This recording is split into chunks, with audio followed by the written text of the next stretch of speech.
మనం చాలాసార్లు ప్రార్థన చేస్తాం, ఎన్నోసార్లు బైబిల్ అనేది చదువుతాం. కానీ ఇంకా చాలామందికి ఏదో తెలియని ఒక వెలితి, అది ఎందుకు వస్తుందో తెలుసా? అయితే ఈ వాక్యం చివరి వరకు వినండి.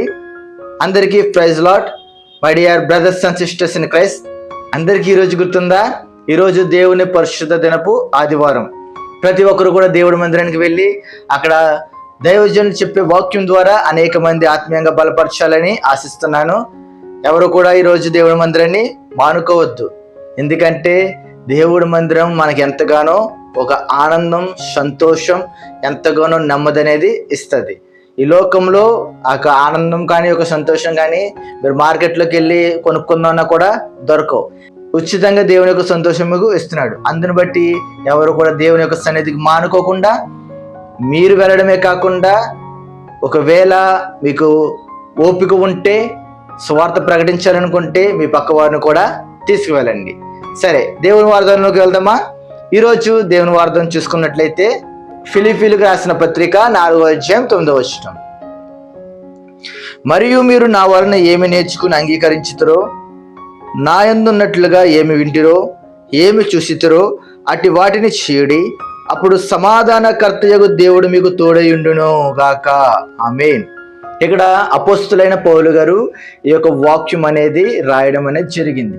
ఎందుకు అనంటే, చాలామంది వాక్యం అనేది వింటారు కానీ అది ఆచరణలో మాత్రం పెట్టరు.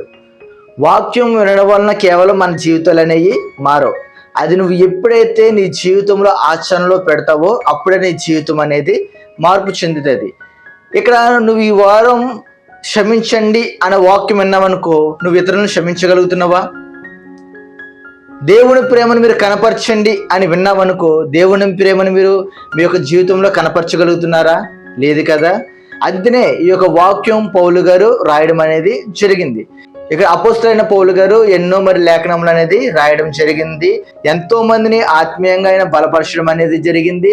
తన జీవితంలో తను చూసిన చేదైన అనుభవంను, తన జీవితంలో చూసిన ఎన్నో అనుభవాలను, ఆయన యేసుక్రీస్తు ప్రభువారు ఆయనను దర్శించిన తర్వాత ఆయన ఎంతగానో అనేక మందికి ఆయన ఆచరిస్తూ, ఆయన పాటిస్తూ ఎంతో మందికి ఆయన చెప్పడం అనేది జరిగింది. అంతేనే మనం పౌలు గారి లాగా మాదిరికమైన జీవితాన్ని మనం జీవించాలి. ఇక్కడ పౌలు గారు ఒక మాట చెప్తారు. 1వ కొరింథీయులకు రాసిన పత్రిక 11వ అధ్యాయం ఉంటది, నేను క్రీస్తుని పోలి నడుచుకున్న ప్రకారము మీరు నన్ను పోలి నడుచుకున్నది. ఆయన క్రీస్తుని పోలి ఎలాగైతే నడుచుకున్నాడో ఆయనను పోలి మనం నడుచుకోవాలని ఇక్కడ పౌలు గారు మనకు చెప్పడం జరిగింది. అంటే పౌలు గారు ఏ విధంగా అయితే మాదిరికరమైన జీవితాన్ని చేసి చూపించి నిరూపించాడో అట్టి రీతిగా మన జీవితంలో మనం మాదిరికరమైన జీవితాన్ని మనం చూపించాలి. ఏమి చూపించాలంటే ముందుగా మీకు ఒక విషయం తెలియజేయాలి. యాకోబు పత్రిక 1వ అధ్యాయం 2వ వచనంలో ఎలా ఉంటుంది ఏమనంటే, మీరు వినువారు మాత్రమే అయ్యుండి మిమ్మల్ని మీరు మోసపుచ్చుకొనక వాక్య ప్రకారము ప్రవర్తించువారే ఉండి. వాక్య ప్రకారం మనం ప్రవర్తించువారమే ఉండాలంట. మనం దేవుని మందిరానికి వెళ్ళాం, దేవుని సన్నిధికి వెళ్ళాం, అక్కడ దైవజనులు ఏదో చెప్పారు కాబట్టి మనం వినేహం కదని వచ్చేస్తామని చెప్పి మనం మోసపుచ్చుకోకూడదంట. ఆ విన్న వాక్యాన్ని బట్టి మన జీవితంలో అది మాదిరికరంగా చూపించుకున్నట్లయితే అప్పుడు మన జీవితంలో మనం సక్సెస్ అనేది మనం చూడగలుగుతాం. అందుకనే సత్యాన్ని తెలుసుకోవడం జీవితానికి మొదటి మెట్టు అయితే, దాన్ని ఆచరణలో పెట్టడం రెండో మెట్టు. సత్యాన్ని ఎవరన్నా తెలుసుకుంటారు కానీ మన జీవితంలో అది అమలు పరచడమే అసలైంది. చాలామంది చెప్పింది వింటారు కానీ వారి జీవితంలో అది పాటించరు. ఆరు మాట నాకు లెక్కెట్టి అన్న ఆలోచన కలిగి జీవిస్తారు. అందుకని ఇక్కడ పౌలు గారు మనకి ఈ వాక్యం ద్వారా మనం బలపరచడానికి ఈరోజు చెప్పడం అనేది జరుగుతుంది. ఇక్కడ పౌలు గారు ఎంతో జ్ఞానం అనేది, ఎంతో సంపద అనేది ఆయనకు ఉంది. అయినప్పటికీ ఆయన క్రీస్తును ధరించుకుని క్రీస్తు స్వరూపంలోనికి ఆయన వచ్చి అనేక సంఘాలను ఆయన దర్శించి ఎన్నో సంఘాలను ఆయన బలపరిచి ఎంతో మందిని ఆయన దేవుని మార్గంలోకి నడుచుకోవడానికి ఎంతగానో ఒక సహాయం అనేది ఒక మార్గం అనేది మనకు చూపించాడు. ఈరోజు ఆయన చెప్తున్నాడు ఏమంటే, నేను క్రీస్తును పోలి నడుచుకున్న ప్రకారం మీరు నన్ను పోలి నడుచుకున్నాను మనకు చెప్తున్నాడు. అంటే మనం పౌలు గారి లాగా ఆయన పోలి మనం నడుచుకోవాలి. చివరిగా నేను ఒక మాట చెప్తాను. మన జీవితంలో ఎన్నో వాక్యాలు మనం వింటూ ఉంటాం, ఎన్నో మంచి మాటలు వింటూ ఉంటాం, కొంతమంది చెడు మాటలు కూడా వింటూ ఉంటారు. కానీ ఈజీగా చెడు మాటలు మన జీవితంలో అలవాటు చేసుకుంటాం. కానీ స్వచ్ఛమైన వాక్యాలు మంచి విశేషాలు, మంచి మాటలు కూడా మన జీవితంలో ఏమాత్రం మనం అలవాటు అనేది చేసుకోం. మన జీవితంలో మాదిరికరంగా మనం చూపించాం. ఈరోజు నిన్ను బట్టి నీ పొరుగువారు మారాలి, నిన్ను బట్టి నీ పొరుగువారు తెలుసుకోవాలి. ఇప్పుడు నువ్వు దేవుడి మందిరానికి వెళ్తున్నావు, దేవుడి మందిరానికి వెళ్ళావంటే నీ జీవితం ఒక మాదిరికరంగా ఉండాలి. మరి నీ జీవితం ఒక మాదిరికరంగా ఉందా? నువ్వు దేవుడి మందిరానికి వెళ్తున్నావు, వస్తున్నావు, కానీ నీ జీవితం సరిగా లేకపోయినా, నీ యొక్క భక్తి సరిగా లేకపోయినా, మరి నీ చుట్టూ ఉన్న వాళ్ళు ఏమంటారు? ఎందుకు వెళ్తున్నాడో ఎందుకు వస్తున్నాడో తెలియదు, కానీ పేరుకి మాత్రం క్రిస్టియన్ అని చెప్పుకుంటాడు, పేరుకి మాత్రం చర్చికి వెళ్తానని చెప్పుకుంటాడు, కానీ జీవితంలో చేసి అన్నీ కూడా పాడు పనులే, జీవితంలో చేసి అన్నీ కూడా చెడ్డ పనులే.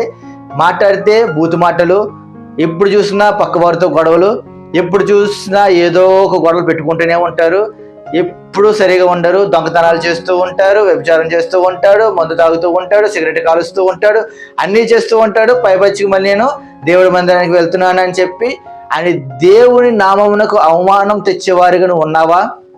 అంతనే ఇక్కడ పౌలు భక్తుడు అంటున్నాడు, వాక్యం వినడమే కాదు, వాక్యం విని దాన్ని తగినట్లుగా నువ్వు నడుచుకోవాలని.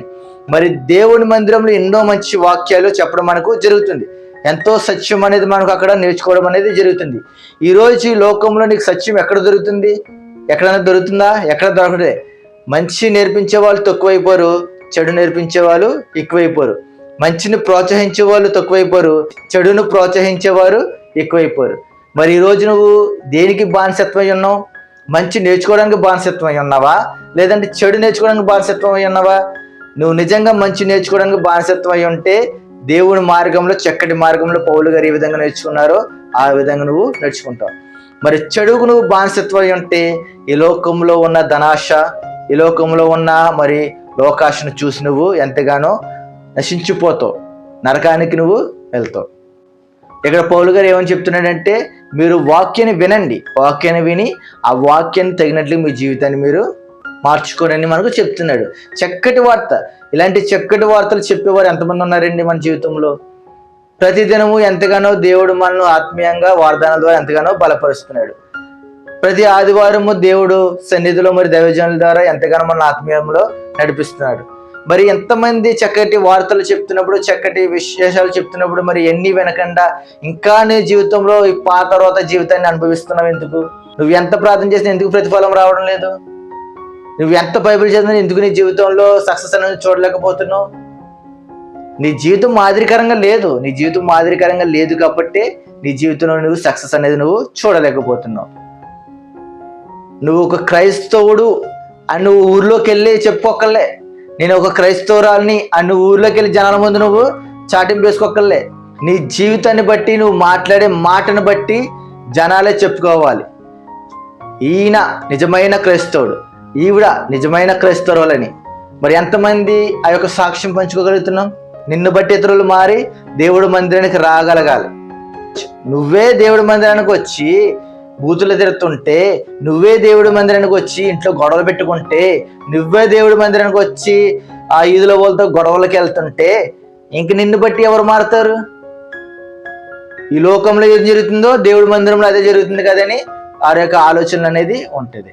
నువ్వు ఏ రోజైతే మరి సత్యాన్ని గ్రహించుకుని, మరి ఏ రోజైతే నువ్వు నిలకడగా నిలబడి నీ జీవితాన్ని మార్చుకుంటావో, నీ జీవితం ద్వారా అనేక మందికి సాక్షిగా నువ్వు నిలబడతావో, ఆ రోజు నీ జీవితంలో దేవుడు నీకు గొప్ప మేలు అనేది నీకు చేయబోతున్నాడు. మనం ఏమి వింటామో, ఏమి చూస్తామో, ఎన్ని మన జీవితంలో నేర్చుకున్నట్లయితే అట్టి వారికి సమాధానకర్తయగు దేవుడు మీకు తోడై ఉండును అని మనకు సెలవిస్తున్నాడు ఇక్కడ. సరే, దేవుడు మీకు తోడై ఉండాలంటే మీ జీవితం ఒక మాదిరికరంగా ఉండాలి. అప్పుడు దేవుడు మీకు తోడై ఉంటాడు.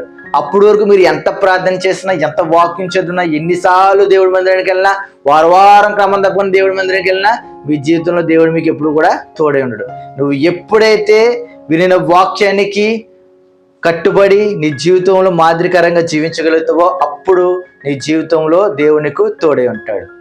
చివరిగా చిన్న మాట చెప్తాను. నీ జీవితం మాదిరికరంగా ఉన్నప్పుడు నిన్ను బట్టి పొరుగువారు మారడానికి అవకాశం అనేది ఉంటుంది. ఏ రోజైతే నువ్వు మరి మాదిరికరంగా జీవిస్తావో ఆ రోజే నీ యొక్క సువార్త అనేక మందికి వ్యాప్తి అనేది చెందుతుంది. నువ్వు సువార్త ప్రకటించమన్నారు కదని చెప్పి నువ్వు బయటికి వెళ్ళి రోడ్ల మీదకి వెళ్ళి సువార్త అనేది ప్రకటించక్కర్లే. నీ పద్ధతి మంచిగా ఉండి, నీ క్రియలు మంచిగా ఉండి, నీ ఆలోచన విధానం మంచిగా ఉండి, నువ్వు ఎప్పుడైతే వినిన వాక్యాన్ని తగినట్లు నీ జీవితాన్ని మార్చుకోగలుగుతావో, నువ్వు యేసుక్రీస్తు ప్రభువారు ఏ విధంగా అయితే శాంతి సమాధానము కలిగి మరి ఇతరుల మీద ప్రేమ చూపిస్తూ, జాలి చూపిస్తూ, జయ చూపిస్తూ ఏ విధంగా అయితే ఉన్నారో అటు రీతిగా నీ జీవితాన్ని నువ్వు మార్చుకోగలిగితే, నువ్వు ఇతరుల పట్ల ప్రేమ కలిగి జీవించగలిగితే, నిన్ను బట్టి నీ పొరుగువారు మారడానికి అవకాశం అనేది ఉంటుంది. ఈరోజు నువ్వు దేవుని యొక్క సువార్త చేయాలని ఆశ కలిగి జీవించినట్లయితే, నీ యొక్క జీవితం దేవునికి మాదిరికరంగా జీవించగలిగితే, నీ యొక్క సువార్త అనేక మందికి మాదిరికరంగా ఉంటుంది. నీ జీవితం అనేక మందికి మాదిరికరంగా ఉంటుంది. నిన్ను బట్టి వారు దేవుడి మందిరానికి రావడానికి, దేవుని నమ్మడానికి ఎంతగానో నువ్వు ఒక మార్గదర్శకంగా నిలబడతావు. ఎలాగైతే పౌలు గారు మనందరికీ మరి మార్గదర్శకంగా నిలబడ్డారో, నువ్వు కూడా నీ జీవితం పట్ల, నీ జీవితంలో చేసే నీ యొక్క ఆలోచనలు, నీ యొక్క క్రియలను పట్ల అనేక మంది నిన్ను బట్టి మారడానికి ఎంతగానో అవకాశం అనేది ఉంటుంది. నువ్వు అలా జీవించినప్పుడు దేవునికి ఎంతగానో శాంతి సమాధానం అనేది ఇస్తాడు. అలాంటి ఆశీర్వాదం నీకు కలగాలని, నువ్వు నీ జీవితం మార్చుకోవాలని ఆశ కలిగి ఉండండి. దేవుని యొక్క కృప మీకు తోడయుండును గాక. ఆమేన్. ప్రార్థన. ప్రేమగలిగిన తండ్రి, కృపగలిగిన దేవా, ఈరోజు మాకు ఇచ్చిన వాదనను బట్టి నేను ఎంతగానో స్తుతిస్తున్నాం నాయనా. మేము వినిన దాన్ని బట్టి, చూసిన దాన్ని బట్టి కాకుండా మా జీవితంలో తండ్రి నాయనా, మరి ఏదైతే చక్కటి సత్యము, జ్ఞానము కలిగి మేము జీవించగలిగేలాగా సహాయం చేసి నడిపించండి. మరి మేము విన్న వాక్యాన్ని మరి వృధాగా పోనివ్వకుండా ఆ వాక్యాన్ని మా జీవితంలో తండ్రి నాయన మేము అమలుపరుచుకునేలాగా సహాయం చేసి నడిపించండి. నాయన, అపోస్తులైన పౌలు గారు చెప్పారు, నేను క్రీస్తును పోలి ఏ విధంగా అయితే నేర్చుకున్నానో మీరు నన్ను పోలి నేర్చుకోండి అని చెప్పి. అవునయ్యా, మేము కూడా నిన్ను పోలి నేర్చుకునేలాగా సహాయం చేసి నడిపించండి. అనేకులకు, అన్యులకు మేము మాదిరికరంగా ఉండేలాగా సహాయం చేసి నడిపించమని, మా జీవితం నీ యొక్క మార్గంలో నడిపించమని, మా జీవితాన్ని చేతికి అప్పగిస్తూ యేసుక్రీస్తు వారి ఉన్నతమైన నామములో చిన్న బ్రదర్ విడిపించిన మా ప్రియ పరలోకపు తండ్రి. ఆమేన్, ఆమేన్, ఆమేన్. అందరికీ మై గాడ్ బ్లెస్ యు. దేవుడు మీ అందరినీ దీవించును గాక. ఆమేన్. దేవుని చిత్తం అయితే రేపటి దిన మరొక వాదనతో కలుసుకుందాం. అంతవరకు సెలవు. అందరికీ once again happy Sunday. Have a nice day.